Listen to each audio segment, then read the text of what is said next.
Hello everyone, this is Arushi Pratap. I hope आप सभी बहुत ही अच्छे होंगे, लेकिन मार्केट रेड देख के कोई कैसे अच्छा हो सकता है। Anyway, let's get into the video और जानते हैं क्रिप्टो मार्केट में क्या क्या लेटेस्ट न्यूज आई है। And if you are new to this channel, don't forget to subscribe and share our videos. Qatar to implement crypto framework by year end 2024। Qatar में भी अब क्रिप्टो फ्रेमवर्क इम्प्लीमेंट होने जा रहा है 2024 के एंड तक। कतर जो कि पहले क्रिप्टो करेंसी के अगेंस्ट थी, 2018 में कतर ने एक्सप्लिसिटली बैन किया था बिटकॉइन ट्रेडिंग को। और अब यहाँ पे जैसे कि आप देख पा रहे हैं, फ्रेमवर्क बनने जा रहा है।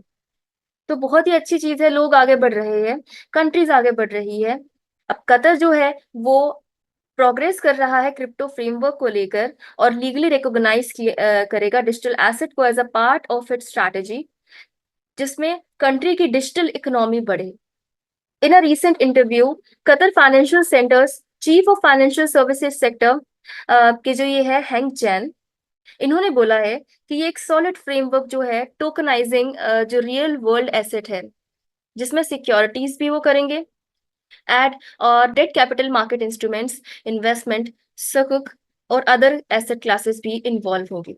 अब ये जो फ्रेमवर्क है, ये एक्सपेक्ट किया जा रहा है फाइनलाइज होगा और शुरू किया जाएगा Q4 of this year. QFC regulatory authority and QFC authority, इन्होंने कोलेबोरेटली डेवलप किया है डिजिटल एसेट फ्रेमवर्क।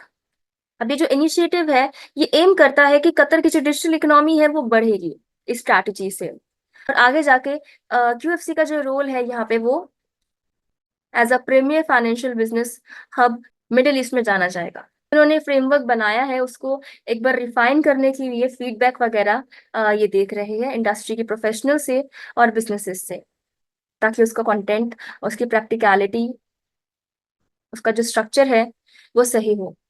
और इसका जो डेडलाइन है सबमिट करने का, जो भी वो कमेंट करेंगे, वो था January 2, 2024। तो क्रिप्टो के फ्रेमवर्क लाने से बहुत ही आसान हो जाता है लोगों के लिए कि किस तरीके से अब उसे यूज किया जाए, किसी भी एसेट को किस तरीके से यूज किया जाए। अगर इसके बारे में पता हो तो बहुत ही इजी रहता है। तो कतर में तो ये होने वाला है, और बाकी कंट्रीज में भी धीरे धीरे इवॉल्वमेंट हो रही है इस चीज को लेकर।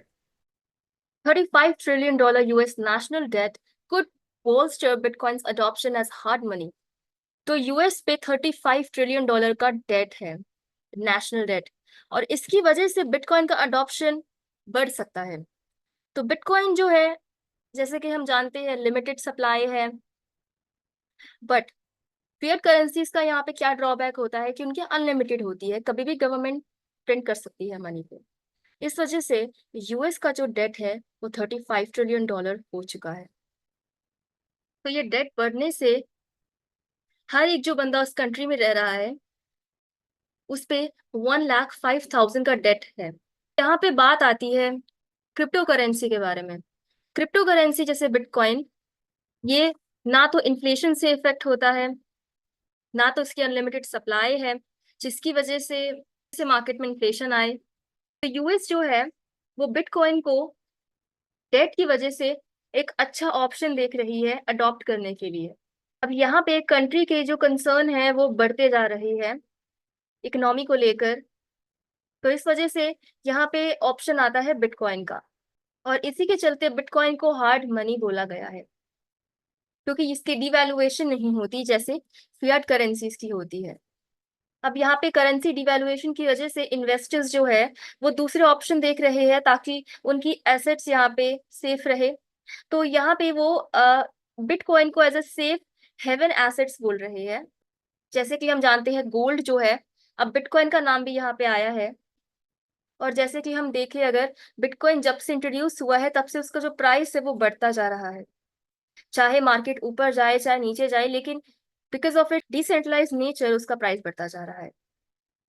इसकी वजह से परचेसिंग पावर जो होगी वो अच्छे से चल पाएगी। और यहाँ पे इन्होंने फिएट करेंसी को हार्ड मनी नहीं बोला। तो एनालिस्ट यहाँ पे एक और चीज ऐड कर रहे हैं कि ये क्राइसिस ना आता अगर यूएस डॉलर जो है वो हार्ड करेंसी होती, अगर उसकी अनलिमिटेड सप्लाई नहीं होती। तो ये चीजें सुनने के बाद, ये चीजें समझने के बाद ऑप्शन यही बचता है कि जैसे एल सल्वाडोर ने बिटकॉइन को as a legal tender accept किया है, लीगल करेंसी एक्सेप्ट किया है। क्या पता कुछ आने वाले टाइम में यूएस में भी ऐसे कुछ चीजें होने लग जाए। आपको क्या लगता है कि यूएस में यूएस डॉलर जो है एज अ फिएट करेंसी वो हटा दिया जाएगा और बिटकॉइन को लाया जाएगा? लेकिन यूएस में डोनाल्ड ट्रंप की वजह से बिटकॉइन का एक्सेप्टेंस हमें बढ़ता हुआ ही देखने को मिल रहा है। SEC likely still believes Sol is a security, से क्रिप्टो एग्जीक्यूटिव्स।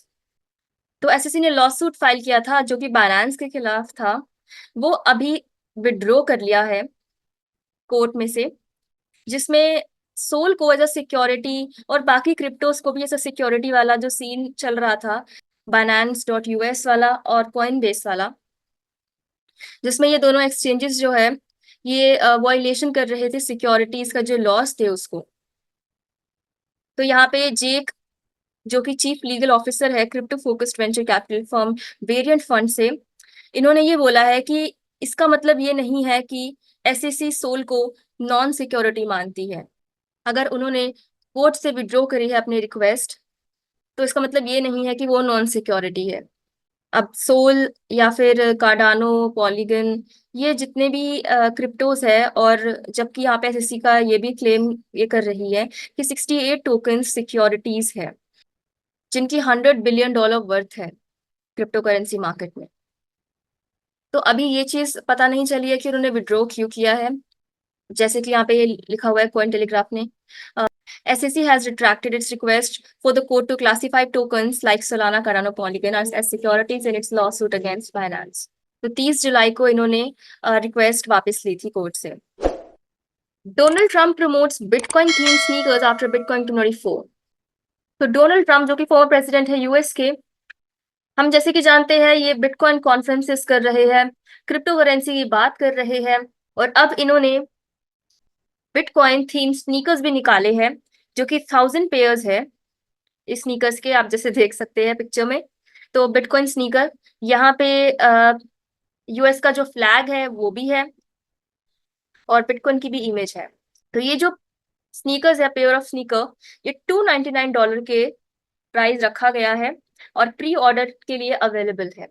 तो यहाँ पे डोनाल्ड ट्रंप बोलते हैं नैशविल टेनेसी में, it was great, get your bitcoin sneakers now, limited edition है, और हर एक स्नीकर पे नंबर है जिसमें आप बिटकॉइन से पेमेंट कर सकते हैं या आप किसी भी अपने फेवरेट क्रिप्टो से पेमेंट कर सकते हैं।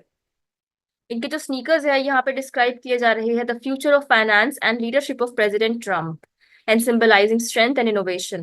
तो क्या आप ये स्नीकर्स लेना पसंद करोगे? आप नीचे कमेंट्स में बता सकते हैं। तो डोनाल्ड ट्रंप ने नैशविल में $25 मिलियन ऑलरेडी रेज कर लिए हैं, जो इनका फंड रेजर ये चला रही है बिटकॉइन 294 कॉन्फ्रेंस जो चल रही है इनकी। लास्ट वीकेंड अपनी स्पीचेस से इन्होंने क्रिप्टो यूजर्स का दिल जीत लिया है ऑलरेडी। क्रिप्टो यूजर्स ही है मेजोरिटी में जो इसको सपोर्ट कर रहे हैं, और कॉन्फ्रेंस से पहले ही ट्रंप ने $4 मिलियन पहले ही रेज कर दिए थे डिजिटल करेंसीज में, जैसे बिटकॉइन, ईथर, एक्सआरपी, यूएसडीसी, जिसमें विंकल वॉस ट्विंस जैसे भी कंपनीज टॉप डोनर्स हैं जिन्होंने 15.57 बिटकॉइन कंट्रीब्यूट किया है, जिसका 1 मिलियन से ज्यादा वैल्यू है। Moving to next news, MicroStrategy's Q2 earning reveals bitcoin stockpile now $14.7 billion. तो माइक्रो स्ट्रैटेजी का यहाँ पे 1% से शेयर बढ़ा है जब कंपनी ने अपना नेट लॉस पोस्ट किया है जो कि $123 मिलियन का है सेकेंड क्वार्टर में। लेकिन इसके बावजूद माइक्रो स्ट्रैटेजी ने एडिशनल 12,222 बिटकॉइन खरीदे हैं $805 मिलियन के in the second quarter of 2024। और अब इनकी जो बिटकॉइन होल्डिंग्स है वो 2,26,500 BTC है, जिसका करीब करीब अमाउंट बनता है $14.7 बिलियन एट करेंट प्राइसेस। तो लॉस होने के बाद भी ये बिटकॉइन को एक्यूमुलेट किए जा रहे हैं। इससे क्या साबित होता है? क्या ये कंपनी का थोड़ा दिमाग हिल गया है या फिर ये कंपनी हमारी सोच से ज्यादा आगे बढ़ रही है? Q2 अर्निंग कॉल में माइक्रो स्ट्रैटेजी ने लॉस पोस्ट किया है, $5.74 पर शेयर के हिसाब से इनको लॉस हुआ है। क्वार्टरली रेवेन्यू जो इनका आया था ऑफ $111.4 मिलियन, जो कि 7% से डिक्लाइन हो रहा है ईयर ओवर ईयर। तो देखते हैं ये कंपनी कब तक बिटकॉइन को एक्यूमुलेट करती है, और इनका अगर ऐसे ही लॉस चलता रहा तो क्या ये अपने बिटकॉइन होल्डिंग्स को लिक्विडेट करेंगे या नहीं, ये तो हमें आने वाले टाइम में ही पता चलेगा। Empty Gox nears end of bitcoin repayment. तो फाइनली एम्प्टी गॉक्स ने पूरी रिपेमेंट कर दी है उन लोगों की जो कि 10 साल से पैसे जिनके अटके हुए थे। Mt Gox is close to finishing its bitcoin repayment plan after transferring $2 billion in BTC। Mt Gox ने रिसेंटली ट्रांसफर किए हैं 33,960 BTC, जिसकी वैल्यू है $2.25 billion according to Arkham Intelligence, जो कि एक ब्लॉकचेन एनालिटिक्स प्लेटफॉर्म है।